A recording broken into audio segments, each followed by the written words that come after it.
Hello adventurers and welcome back to my channel. Today we are in Washington at Cape Disappointment and this is not going to be a disappointing time. It's going to be wonderful. It's going to be so fun. But first we have to pick up our pass. The Discover Pass is Washington's state park pass that you can get annually for $30, and so we need to take one of those and put it on the van before we go up this trail and to the Interpretive Center. Starting up the path, we see these little signs along the way telling us a little bit more about the location that we're in. It says here this trail actually leads through a temperate rainforest, and we can expect fog or mist or rain at any given time because the rainy season is normally October through June, but sometimes they have rain during the summer too.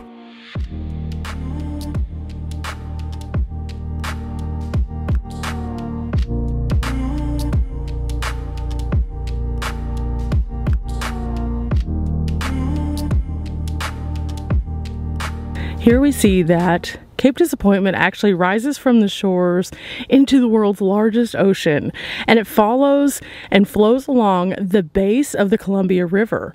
It's the sentinel at the mouth of the Columbia, and it guards the gateway to the Pacific Northwest, which means that as we continue to get closer and closer to the viewpoint up here next to the Interpretive Center, that we are in for one beautiful, amazing moment where we can see a lot of history kind of unfolding through this location. Now, some of our other locations that we've stopped at have referenced Cape Disappointment before. However, this is our first look. I've never been here before, and you guys are going to get to have a first reaction along with me, which I'm so excited about. The center is right here, and who's this? Who's this? Hi. Riley's along for this adventure. In fact, Riley and Tyson are both here, and this is going to be super fun. We are really excited and so much knowledge ahead. Let's go.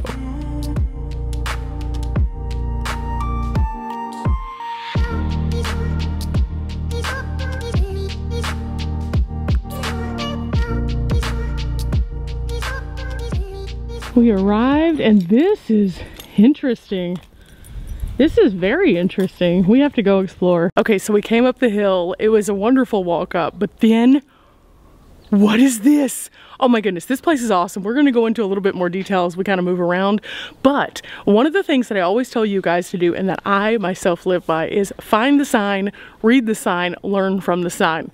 When you do that, you end up finding these really cool places, but then you understand the context as to what they are, why they are here, and believe it or not, in this particular section right here, this is actually an old fort. This is Fort Canby, and you might be thinking, but you're at a state park. Why is there a fort there? And it's right on the coast. This doesn't really make sense, but it does. It does. Let me show you. In fact, if you look at this photo right here, this is one of the troops that was here at one point in time during World War II.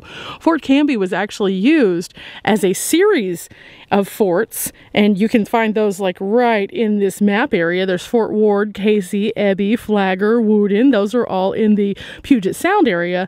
But down here on the Columbia is Fort Columbia, Fort Stevens, and Fort Canby. And the reason that they positioned these forts where they did was so that they could protect the internal waterways from warships. They were afraid that at the mouth of these two major areas that warships would come in and be able to go onto our land and take over portions of Washington and Oregon. Now, these forts had high-powered weaponry, and you can still see that they were built very strong. In fact, the last time that this particular fort was in use was at the end of World War II, and yet here it is still today, still in a very real 3D form that doesn't look like it's crumbling or has needed a lot of maintenance. It was built strong and tough. And now we're about to go explore the actual property so you can see just how strong and how tough it really was.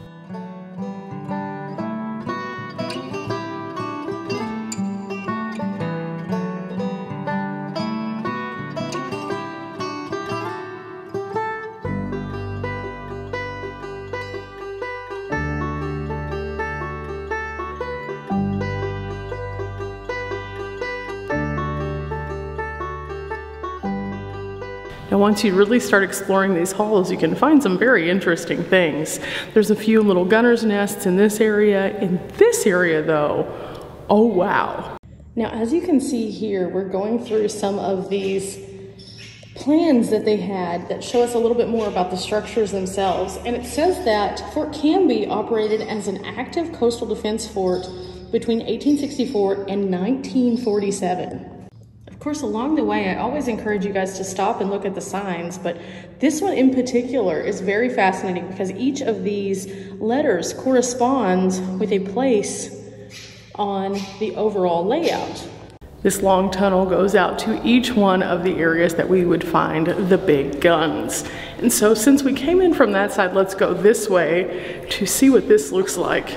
Now, this place is definitely seeing a little bit of age. You can see the paint's peeling, there is some rust, some birds have moved in, but just being able to walk through something like this is amazing, so amazing.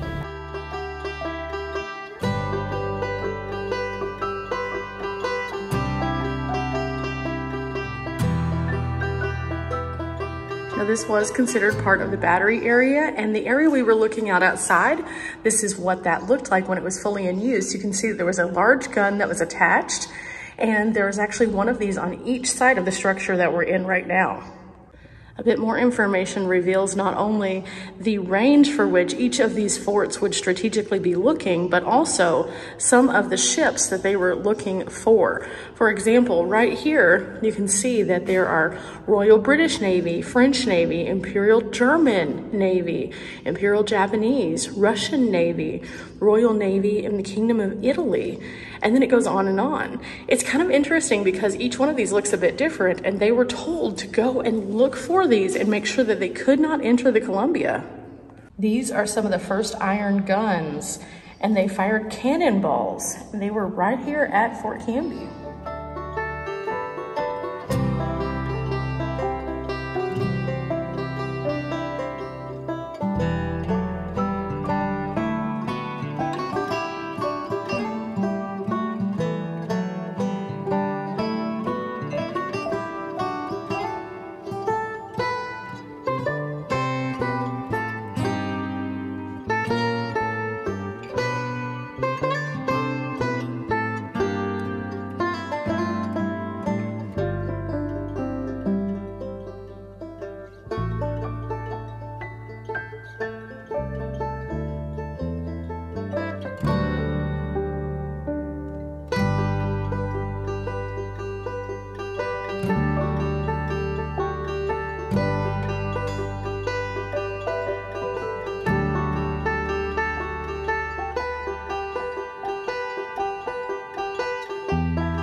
Okay guys, so as you can see, this has been really cool, but this isn't even the main thing on top. This is just one of the things. Actually, we're going to be going to the Interpretive Center. It's the Lewis and Clark Interpretive Center.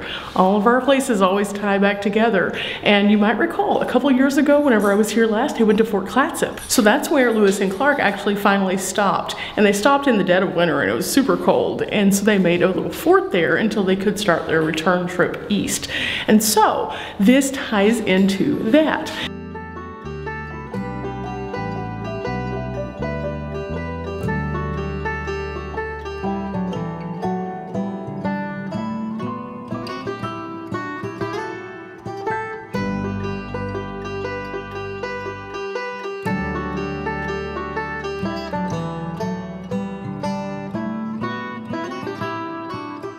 Now, something that's pretty interesting is that in this massive ocean in front of us, you might think that you could just take a boat anywhere.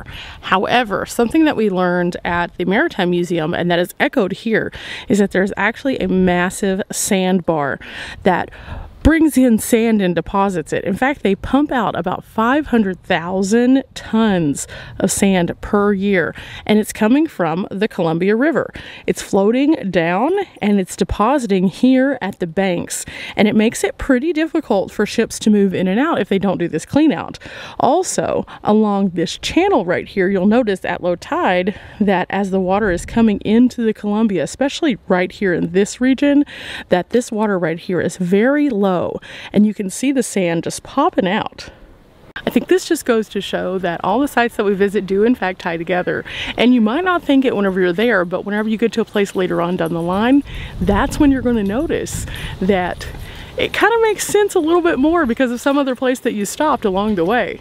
Okay guys, so we came into the Interpretive Center. It is $5 to come through, and we are about to get some brain wrinkles, and I can't wait. It's going to be super fun. Now, along the way though, whenever you get your admission paid for, then they do give you one of these, and they have some embossing areas down below. So we're going to go check that out, and it has the entire Lewis and Clark trail also, so it's really, really neat. I'm excited.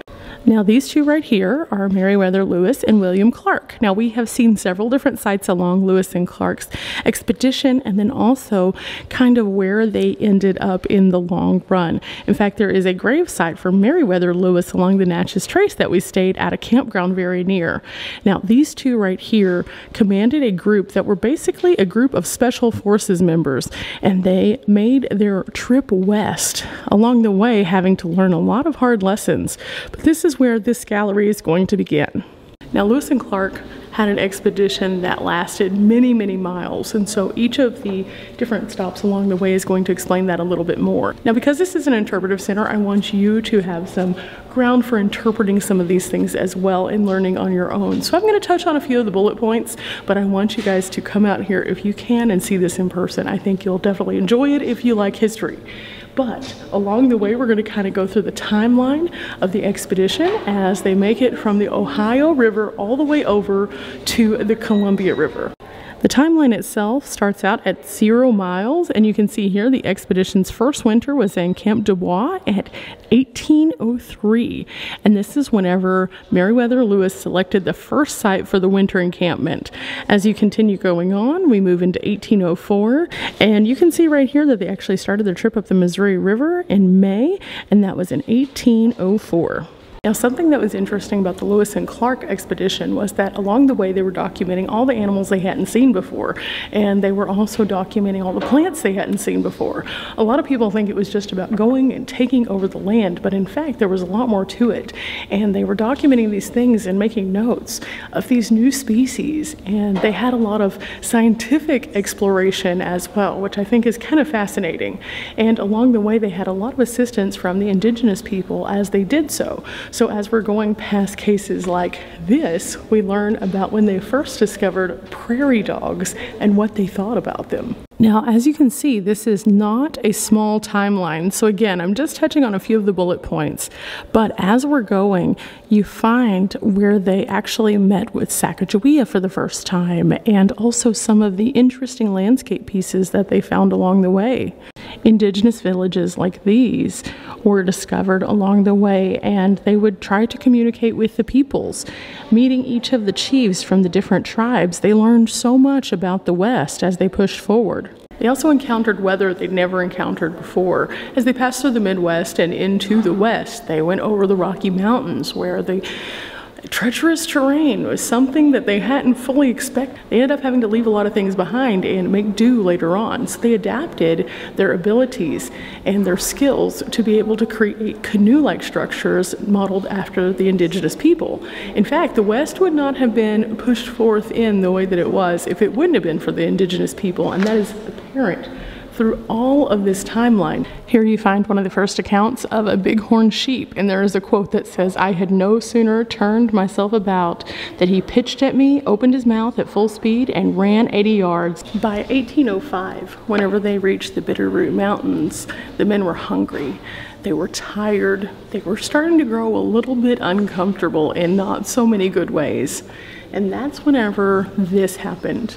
It was quoted here that Captain Lewis had reserved some soups and set them aside so that they could be used in worst case scenarios, but those were not satisfying the very tired, very hungry men. Instead, they decided that it was time for them to murder a colt, fry it up, and eat it.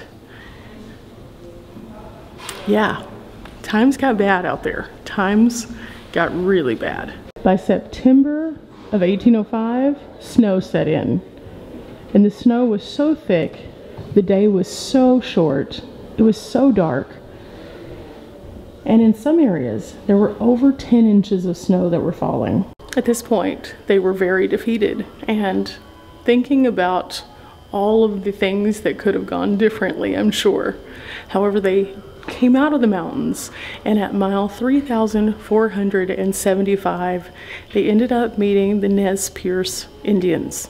This Native American tribe was kind. They brought them in. They fed them food. They brought their spirits back. And once again, the indigenous people saved the day. Now this is fascinating because it says that the Lewis and Clark expedition was actually the first Euro-American entry into the Indian world of the Columbia Plateau. At the time it had only been known to the Native Americans, but then as the explorers came, they started documenting things that they had found. And these are some of the maps and writings, in addition to some of the collectings that they had done to chart this fascinating new place with so much different vegetation and so many different animals.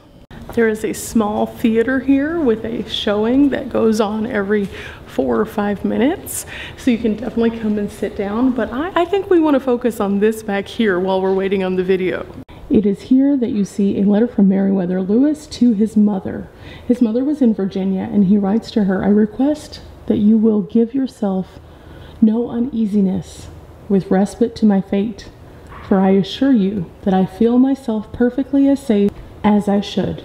I think from that you can see that even though he was in the midst of the wilderness, he felt at ease and he felt at peace with his discovery and the people that he was around at the time. Many of those including the Native Americans. Now again here, this is a little bit more about the Columbia River and what they discovered. In addition, however, they have these great interactive pieces where you can learn a bit more about some of the different languages that were spoken here at that time by many of the Native Americans. You have here the English version, then you have the Chinook version, you have the Yakima version, the Nez Perce, and the Northern Paiute. Okay, so we found our first checkpoint and we are at the first station, which each one of these is labeled, so you just find that section and then you have an embossing rig right here below. So that's what we're going to do. And then can you see it? It's just an embossed paw print for this one. Now throughout the display you'll find these small try this moments, and each one of them gives you a challenge based on the display that you are currently looking at. So in this one in particular it says pull out the trays and examine some of the kinds of plants that Lewis collected. Then we come here and sure enough we can slide these out and see some of the plants. That is very neat. Here's another one that says sight the rifle at the game animals, and right here we have the rifle itself, and then you can see over here the various kinds of animals. And it goes along with this quote right here. In the evening, our hunters came in and had killed 4 deer and some squirrels. And that was the way that they survived through traveling across all of this countryside. And many of these men were pretty much special forces, and they were very, very good at what they did. So for them to go out and hunt, they were hunting only what they needed for the day or for the couple of days surrounding that. And then they would go back out and hunt again. There was no way to preserve the items when they were on the road, so to speak, when they were still in this journey. There were ways that they could use the items, and they learned a lot of those things and techniques from the Native Americans as they would meet them. So they were using some more of the parts of the animals as a result of that. Here we can see through another interactive display how their lifestyle changed from leaving St. Louis all the way to the mouth of the Columbia. So right here, when we're leaving St. Louis, this is what items that they ate. And it's everything from salt pork and bacon to common meals, hulled corn, flour, biscuits, bread, coffee, tea. They had all of that.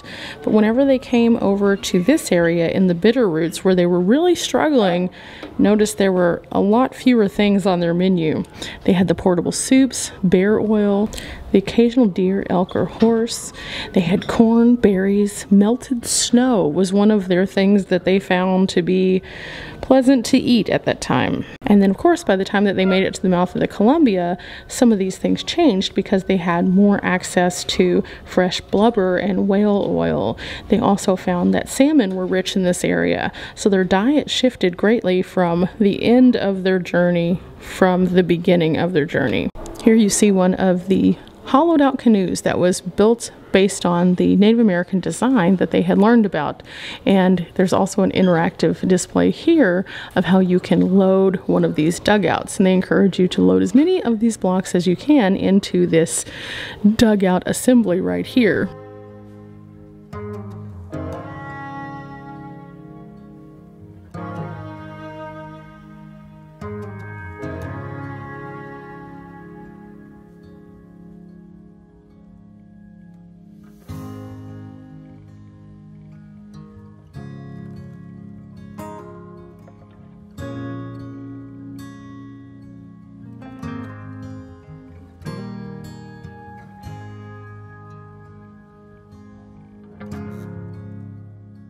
As we move into this section, we learn more about the expedition and what they found as they made it to the Pacific. As we look at all of these journals, you might think that along the path that there was a daily journal that was taken, but in fact it was not. It was more written as episodes of the expedition. There were over 1,120 expedition days, but he was actually silent on 702 of those and instead rolled them into these journals, which are copies of some of his works previous. It's kind of interesting whenever you look down and you can see how he would categorize things and how he would document things and draw new maps. I have to say, as a person on YouTube, I kind of understand. It's hard to do a daily vlog of every single day of your life. Some days are just hard and you need to focus on the day itself. So I can only imagine that it was much harder for him. And so when he would sit down, he wanted to make sure what he wrote had meaning. And I appreciate that, because some of the things that we learned about along the expedition actually still to this day have helped us to discover new things and learn about people. And along the way, it's paved the path for explorers like myself. So I appreciate his journal entries, even if they weren't daily. This knife was actually located in William Clark's old St. Louis home. It's not concise if this was his knife or if it was actually carried on the expedition, but it is very typical of knives that were used at that time for exploration. Now, at the time of Lewis and Clark, they did not have all the gadgets that we have now, so they would oftentimes look to the stars as they were trying to place where they were. And here you can see what that would look like. It would be very complicated to learn initially. However, once you kind of get a grasp of it, you could probably find your location pretty much anywhere as a result. They also used tools like this in order to chart themselves and be able to figure out where they needed to go next. Now, a lot of us van people do use longitude and latitude because of iOverlander and various other sites that we use to find free campsites. However, a lot of the average, everyday, normal American people do not use longitude and latitude in their daily lives. It's kind of interesting to see at one point in time this was the only way they could navigate, was by using the stars and calibrating where they were, and then using tools like these to be able to determine placement on a map to see where they were at longitude and latitude. It was a very complicated process well before Google. Just think how far we have come. In this section, you see that they finally made their winter encampment at Fort Clatsop. And this is the location that we visited before. It's a very small fort, as you can see here. It's a tiny little place, as you can see, but it did make do for getting them through the harsh winter and allowed them to be able to successfully kind of regroup before heading back toward the East. In fact, that departure date was March 23rd, 1806, and on that day, the Corps of Discovery decided to start their path back home.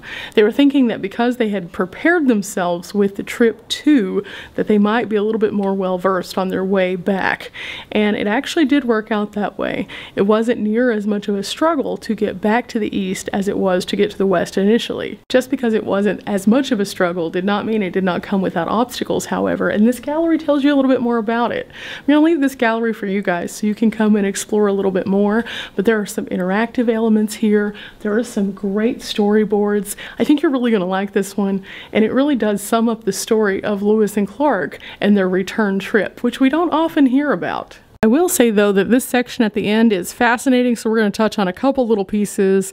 Each one of these drawers has something a little bit different on it, but also right here, we find out what happened to each person who went on the expedition. This list was actually compiled about 25 years after the expedition, and it was a who's who of who had been on the trip and what had happened. And you see right at the top over here, Captain Lewis, dead. Otway, dead, and the list goes on and on. In fact, as you read through these names, you'll notice that a lot of them did not make it past that 25-year mark. Most of them had been killed or died in some capacity. Now let's pull out a drawer and find out what happens. Ooh, this one is Meriwether Lewis. It tells a little bit more about when he was born, and he was considered to be at one point the fittest person in the world for taking on such an expedition. Then there's Clark, and as we pull Clark down, it says that he was born in 1770, lived till 1838, and fortune smiled on him. He left the military service in 1806, got married, and settled down. Now, I do appreciate the fact that they didn't just cover the main people who were with them in way of the explorers. They also covered the indigenous people, and then also there were a couple of other people who had questionable titles while on this trip. For example, York. York was actually kind of a questionable one because a lot of people that accounted history said that York was much more than just a personal servant or a slave. He actually was a very good friend to both Lewis and Clark. And so at one point, there were questions on if he was even a servant at all or if he was an equal. And I appreciate the fact that they are covering this man's legacy as well. In fact, let's look a little closer. It says here that he was born into slavery and he was the childhood companion and slave of William Clark. But York was an active and important member of the Corps of Discovery. He was able to hunt, he met with Indians, and he participated in key decisions and even voted along with them. Now, while he was credited for being one of the group and a vital part of the group, there's no date of death on his pull-out tray. And so there's a lot of questions that still resonate with York. But if you go to Fort Clatsop, they have a very nice display discussing this very subject, so you can learn a little bit more. And as we leave the Lewis and Clark Gallery, we are now moving up into the Free Gallery. This is a gallery that you are welcome to come to anytime you come to the Discovery Center. It does not have a cost of admission. And I definitely wanted to touch on some of this because it's going to be some of the coastal information that we need from Cape Disappointment. Oh, wow. Look at this room filled with so many cool things. This is amazing. And then the view. Now in this room we learn a little bit more about some of the wrecks along the Columbia, and if you're looking for some more information about this, go check out my video about the Maritime Museum. That one was also a pretty good one for explaining some of the different wrecks that have happened, but I thought it was kind of interesting that we found this because yesterday Riley and I found an actual shipwreck. Now at the time we didn't know what it was, we were just going down the road looking for a campsite, but what we saw was this thing that looked very ship-like, and as we looked a little bit closer we noticed that it looked like a sail that had once stuck up and probably given direction to this boat, and now it was entrenched into this really rocky crag. So there wasn't a place to pull off, otherwise I totally would have to show you guys, but it was wild. Now this is actually a map of many of the shipwrecks along the Columbia River, and it's kind of fascinating because you'll notice there are a ton of them. And the place that we were was probably a little bit more this way, and it was right where you cross over from Astoria. So I don't see Astoria on this map anywhere, but it would have been just across and then just a little bit to the east. Now it is kind of interesting though, because these ships, some of them were quite large, like this one, the Admiral Benson. The Admiral Benson was a pretty large vessel, and it sank on February 15th of 1930. It was lashed by the high winds for several days, and then it went down, and there were 39 passengers and crew, and altogether everyone was rescued from this one.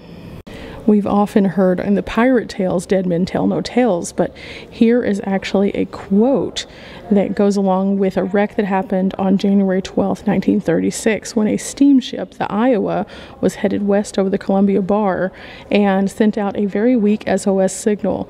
34 men perished in this particular incident, and there were no survivors. This map allows you to see a little bit better what it looks like as people are coming down from the Columbia and into the ocean. Now, the interesting thing about it is the Columbia is one of the largest freshwater bodies that dumps out into the ocean, and this is the largest ocean, so it creates a lot of turbulence between the freshwater and the saltwater, and also the currents that causes, which is why during especially the winter months this becomes extremely turbulent. Now this is kind of an interesting hands-on one also. It shows the map of the shoreline of Cape Disappointment starting out in 1869, and then as you pull each one of these down, it shows how things changed. So this is 1920. You notice this is much larger than it was when it was just Sand Island down here, and some of these things have also shifted a bit. But as we continue going, here is 1960. Again, you'll notice this is pulling inward more, and then this has shifted once again. And then here is the most recent one, which was in 2000. And if you look below, you can see in the layers how everything has greatly moved. This one down here to this one up here.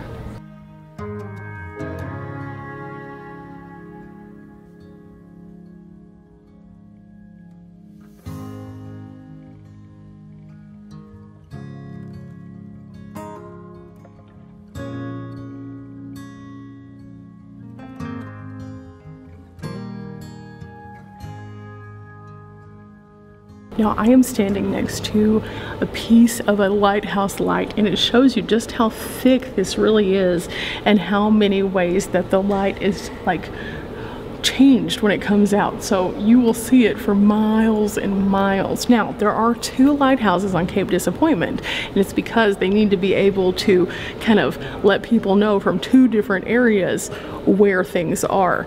And so I'm thinking maybe, and we'll see, we may go and check out both of those lighthouses on an upcoming video, because I think it's really fascinating. Coastal lighthouses are beautiful, but their purpose is so important, and I think it's nice to be able to kind of show you the differences as we travel up the coast of some of those lighthouses. But since there's two here, maybe, just maybe, we'll see. Okay guys, I'm gonna move into the gift shop area, see if I can't find a patch, and I'll get back with you guys on the outside. Okay guys, I found two patches for this stop, one for Cape Disappointment and one for the Lewis and Clark Corps of Discovery. I thought this was a good plan because we're going to be exploring a little bit more of Cape Disappointment on an upcoming episode, but also this was super important because this is following my trail of history that I've been going on. And so yeah, we're gonna take these back to the van, put them up, and all in all, it's been a great adventure. In fact, if you guys have enjoyed coming along with me to the Lewis and Clark Interpretive Center, in addition to this amazing fort here at Cape Disappointment, please leave a thumbs up, hit the subscribe button, and I'll check you guys out on another episode with what is up this path right here. A little tip. It's a lighthouse, it's gonna be epic, and you're gonna want to come along. Okay, there's this one, and where did I put the other one? There it is!